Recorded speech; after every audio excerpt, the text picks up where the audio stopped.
যদি হুজুরের পক্ষের লোক হয় তাহলে তার সঙ্গে যোগ। আর একটা নমুনা বলে দেখি, যেটা আজকের দিনে একটু জানা দরকার।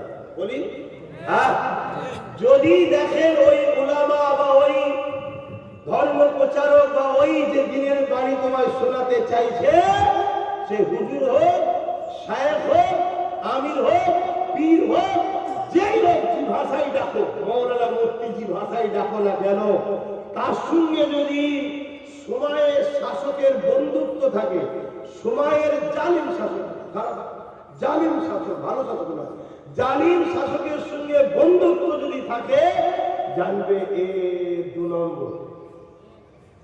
শুনছেন তো নাকি? ইতিহাসে একটা দেখাতে পারবেন না, শুরু থেকে নিয়ে বা আদম থেকে নিয়ে আজকের দিন পর্যন্ত যারা হক উলামা ছিল তাদের সঙ্গে জালিম শাসকের টক্কর ছিল। আমি দাদা হুজুর থেকে শুরু করছি, ব্রিটিশদের বিরুদ্ধে ছিল। খাজা হুজুর তৎকালীন সময় জালিম রাজাদের বিরুদ্ধে ছিল। মুজাদ্দিদ আল-মাসানি জালিম হতভাগা কি বলে আকবর, যে দিনে ইলাহি লিখেছিল, তার সঙ্গে লড়াই ছিল। ইমামে আজম সেই সময়ের জালিম শাসকের সঙ্গে লড়াই ছিল। ইমাম মালিক, আহা কিবার মেরেছে ইমাম মালিক হুজুরকে জেলের মধ্যে নিয়ে গিয়ে। আল্লাহ, কেন? সময়ের জালিম শাসকের পক্ষে কথা বলেন। ইমাম বুখারী রাহমাহুল্লাহ নিজের মাতৃভূমি ছেড়ে দিতে হয়েছে জালিম শাসকের অত্যাচারে। ইমাম সুফিয়ান সাউরি, তুমি কার কথা বলবে? দোনো জাহানের বাদশাহ জিনাকে না বানালে কিছুই বানাতো না, সেই নবীর সঙ্গে জালিম শাসকদের টক্কর ছিল। বিরাট বড় দাড়ি, বিরাট বড় জুব্বা, হাতে বিশাল তসবিহ, বিশাল পাগড়ি, বুখারী পড়ায়, আবু দাউদ পড়ায়, তাফসীর পড়ায়, এর মানে যে হক সে, এটা দলিল নয়। সোনা যেমন চকচক করলেই সোনা হয় না, একে চেক করতে গেলে কষ্টি পাথর লাগে। দাড়ি টুপি নামাজ থাকলেই মুমিন মুসলমান হয় না, একে চেক করতে গেলে মুহাম্মাদুর রাসূল লাগে।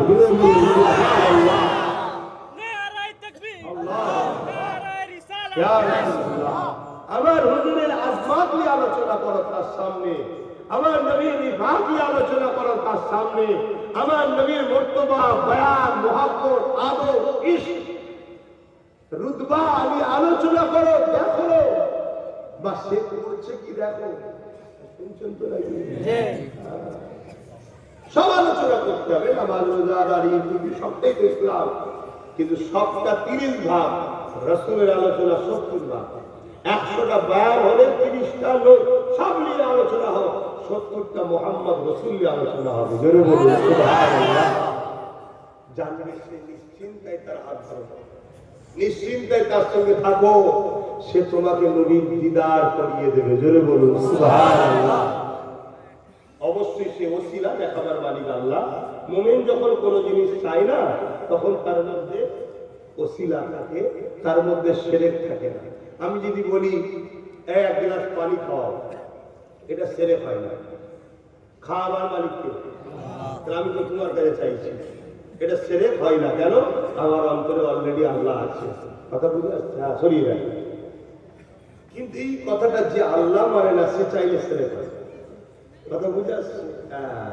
মুমিন যদি একটা কোনোদিন মুরগি জবাই করতে গিয়ে জবাইয়ের পরে মনে পড়ছে খাওয়া যায়, কেন? ওর অন্তরে আল্লাহ আছে। শুনছেন তো নাকি? ওর অন্তরে আল্লাহ আছে, ওর কাছে বেশি আল্লাহ। কথা বুঝে আসছে? এই জন্য মুমিন যখন কোনো জিনিস চায়, সেইটাকে শিরক হয় না। মুমিন যদি বলে যে মা খিদে পেয়েছে, ভাত খেতে দাও, খাবার মালিককে, তাহলে মার কাছে চাইছে না, আল্লাহ। এই কথাটাই যে আল্লাহ মানে না, সে যদি বলে শিরক। কথা মাসলা, এটা যে আকায়েদের কথা, এই আকীদার বিষয়, কত ডিপে আপনারা ঢুকতে পারবেন না। তো যাক, আমি যেদিকে যাচ্ছি সেদিক থেকে চলে আসে। কি কথা বলতে গিয়ে চলে গেলাম? ইব্রাহিম আলাইহিস সালাম, আব্বা জানকে চরকি তৈরি করা হয়েছে, চরকির ওপরে তুলে দিয়েছে আব্বাকে। আহারে, আমি তুমি হলে কি বলতাম, নমরুদ যা বলবি তাই শুনবো, আমাকে বাঁচতে দে। খোদার প্রেমিক কাকে বলে না তো? হ্যাঁ, আমাদের বাপ কি করেছে? बाप का बेटा सिपाही का घोड़ा कुछ ना हो तो थोड़ा थोड़ा, अरे बापे तो কিছু নমুনা থাকা দরকার। হযরত ইব্রাহিম আলাইহিস সালামের চুলকি ঘোরাচ্ছে, কান মেরে ছুঁয়ে ফেলে দেওয়া হবে আগুনেতে। হযরত ইব্রাহিম আলাইহিস সালামকে আল্লাহ পাঠালেন, এ জিবরাইল জলদি করে চলে যা, আমার ইব্রাহিমের পাশে গিয়ে দাঁড়িয়ে যা, আমার ইব্রাহিমকে কাছে চলে যা। হযরত জিবরাইল আলাইহিস সালাম চলে এলেন, এত দ্রুত এসেছে চোখের পালক ফেলতে দেরি হয়, এর থেকেও দ্রুত জিবরাইল সাল্লাল্লাহু সিদরাতুল মুনতাহা থেকে এমন করে কাবিলারের ইব্রাহিম নবীর ঘরে এসে ওই তুল্লাকে ওই চুরকিকে ধরে ফেলে। কোরআন কার কেউ পারছে না। ইব্রাহিম নবীকে সালাম দিয়ে বলতে লেগেছে, হুজুর বলুন কিছু সাহায্য করতে হবে কি? হুজুর বলুন কিছু সাহায্য করতে হবে কি? আপনার রাসূলুল্লাহ বলেছিলেন, এ ভাই জিবরাইল সালামের জবাব দিয়ে বলেছিলেন, এ ভাই জিবরাইল এখন খুব কঠিন পরীক্ষা চলছে, আল্লাহ ইব্রাহিমকে পরীক্ষা নিচ্ছে। আমি বলেছি আল্লাহ আপনাকে ভালোবাসি, সেই ভালোবাসার পরীক্ষা আমার মালিক নিচ্ছে। এই কঠিন সময়তে তুমি আমাকে ডিস্টার্ব করো না।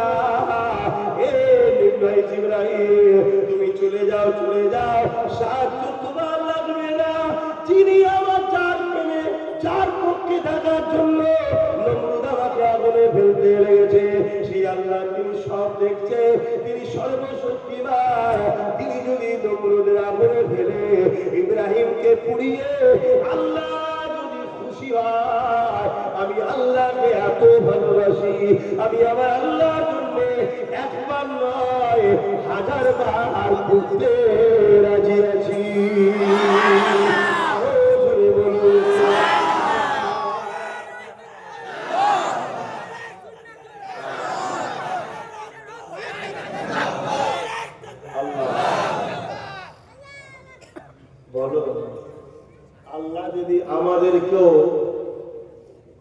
আল্লাহ যদি আমাদেরকেও জেলে দিয়ে খুশি হয়, হকের পক্ষে থেকে আল্লাহর খুশির জন্য জেলে যেতে অসুবিধা আছে? হকের পক্ষে থাকার জন্য যদি কোনো জালিম আমাদের উপর জুলুম করে, আল্লাহ যদি এর দ্বারা আমাদের পরীক্ষা নেয়, আল্লাহর খুশির জন্য জালিমের জুলুমের আঘাত সহ্য করতে কি আল্লাহর খুশির জন্য পারবো না? জোরে বলেন পারবো না? আমার ভাই নওশাদকে যখন জেলে দিয়েছিল, ও যখন এসেছিল দেখেছেন তো, আমি ওকে বলেছিলাম যে দেখ আমরা হলাম নবীদের জুতো বওয়া খাদেম। ইউসুফ নবীকে আল্লাহ মিশরে জেলে দিয়েছে প্রথম, তারপরে কিন্তু প্রথম কুয়া থেকে জেলে গেল, জেল থেকে কিন্তু মিশরের সিংহাসনে আল্লাহ বসালো। তাতে আল্লাহ তোকে যদি আবারও জেলে দেয়, আল্লাহর খুশির জন্য হক কথা বলবি। সে হিন্দু হোক, আদিবাসী হোক, সাঁওতাল হোক, যেই হোক, মুসলমান হোক, যেই হোক, গরিবের পক্ষে দিয়ে দাঁড়াবি। কথা বুঝে আসছে না? এটা তো আমাদের কাজ, এটা তো আমাদের ডিউটি। শুধু নামাজ রোজা দাড়ি টুপি আর কি ইসলামে নাই?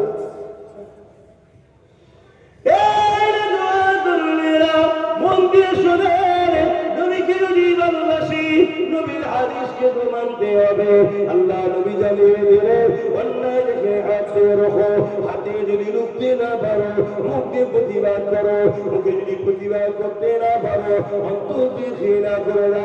আজ তোমরা তোমাদের বাজারে গেলে গিয়ে দেখতে লেগেছো একটা গরিব দোকানদারের উপরে কিছু মানুষ জুলুম করতে লেগেছে। ওই গরিব নিরীহ মানুষটার পাশে দাঁড়িয়ে, মুসলিমের পাশে দাঁড়িয়ে জালিমের বিরুদ্ধে তোমাকে দাঁড়াতে হবে। তুমি যদি পাশ কাটিয়ে চলে যাও, কথা যদি না বলো, মনে রেখে দিও কিয়ামতের দিনে আল্লাহর রহমত থেকে বঞ্চিত হয়ে যাবে। এই যুবকেরা, তরুণেরা অন্যায় দেখলে রুখে দাঁড়াবার নাম ইসলাম, অন্যায়কে মিটিয়ে দিয়ে গরিব অসহায় দুঃখীকে শান্তি দিবার নাম ইসলাম। এই যুবকেরা, তরুণেরা, আমার নবী পাকের প্রেমিক যুবকেরা, একটা মানুষ যদি বিপদে পড়ে তার পাশে দাঁড়ালে তুমি কিয়ামতের দিনে আল্লাহর রহমত পাবে। এটা যদি হতে পারে মনে রেখে দিও, কেউ যদি আল্লাহ ঘর ভাঙতে চায়, কেউ যদি নবীর ঘর মাদ্রাসা ভাঙতে চায়, কেউ যদি কবরস্থান ঈদগাহ খানকাকে প্রমোটিং করে বড় বড় কোম্পানিকে বিক্রি করে দিতে চায়, হতে পারে সে বড় সুপার পাওয়ার নিয়ে বসে আছে, তার হাতে হয়তো মিলিটারি রয়েছে, তার হাতে হয়তো ফোর্স রয়েছে, সবই রয়েছে, কিন্তু মনে রেখে দিও সে আল্লাহর ঘর ভাঙতে চাইছে, নবীর দ্বীনকে মিটাতে চাইছে। আল্লাহ তো ডাইরেক্ট বলে দিয়েছে অন্যায়কে মিটাও, কিন্তু আমার রাসূলুল্লাহ আমাদের জন্য একটু সহজ করে দিয়েছে। কুরবান জাকাতের আল্লাহর কদমে আল্লাহ নবী বলতে লাগলে, অন্যায় দেখলে হাত দিয়ে রাখো, হাতে যদি রুখতে না পারো মুখে প্রতিবাদ করো, মুখে যদি প্রতিবাদ করতে না পারো অন্তরে ঘৃণা করো, তাহলে কেউ মসজিদ ভাঙবে। এক নম্বর ইমান হাত দিয়ে রুখো, যদি হাতে রুখতে না পারো ক্ষমতা নাই, তাহলে মুখে তো প্রতিবাদ করো, যদি মুখেও প্রতিবাদ করা ক্ষমতা নাই তাহলে অন্তরে ঘৃণা করে দূরে সরে যাও। আল্লাহ নবী বললো, এই অন্তর থেকে ঘৃণা করা এরও ঈমান আছে, কিন্তু বড় দুর্বল, ঈমানটা হলো একেবারে কমজোর ঈমান। কিন্তু অপর দিকে দেখা যায় নামাজের সময় নামাজ পড়লো, রোজার মাসে রোজা রাখলো, হজ করলো, যাকাত দিল, আল্লাহর ঘর মসজিদ ভাঙছে, হাত দিয়ে রুখলো না, মুখ দিয়ে প্রতিবাদও করলো না, অন্তর থেকে ঘৃণাও করলো না। উপরন্ত যারা ক্ষমতা চলে আল্লাহর ঘরকে মিটাচ্ছে তাদেরকেই ভোট দিল, তাদেরকেই সাপোর্ট করলো, তাহলে বলুন তো দেখি এই ব্যক্তিটার কি ঈমান বলে কিছু আছে? তাই তো নবী আমার জানালে আখিরি জামানাতে মসজিদ ভর্তি নামাজি থাকবে, একটাও ঈমানদার থাকবে না। শুনছেন তো নাকি? ঈমান কি? আল্লাহ তো ডাইরেক্ট বলেছে অন্যায়কে মিটাও, রাসূল আমাদের জন্য সহজ করে দিয়েছে। কমসে কম অন্তর থেকে ঘৃণা তো করো, যে অন্যায় করছে তা না করে তুমি তাকে সাপোর্ট করলে, ভোট দিলে, সে ক্ষমতা পেল তোমার ভোটেতে, তার মানে তুমি মসজিদের দুশ্মন হলে না হলে না। একটা মুসলিম ভাই, হিন্দু ভাই, আদিবাসী ভাই, সাঁওতাল ভাই, সে আমার দিনকে মানে রে, কিন্তু আমার দিনের বিরোধীও করে রে, তার সাথে উঠবেন, বসবেন, ব্যবসা করবেন, কারবার করবেন, মানব বন্ধন করবেন, সম্প্রীতি করবেন, সহযোগিতা করবেন, সবটাই ইসলামে জায়েজ। জোরে বলুন সুবহানাল্লাহ। সবাই বা আদমের ছেলে মেয়ে, আমরা কেন মিস করে একে অপরে? কিন্তু কেউ যদি ইসলামের দুশ্মনী করে তাহলে তাকে হাত দিয়ে উঠতে হবে। যদি হাতে উঠতে না পারি, মুখে প্রতিবাদ করতে না পারি, অন্তর থেকে ঘৃণা তো করতে হবে। যদি তাও না করে তাকে যদি সাপোর্ট করি, ভোট দিই, ঈমান জানবে। একটা বক্তব্য হচ্ছে না, খুব ভাইরাল হচ্ছে না, আরে হচ্ছে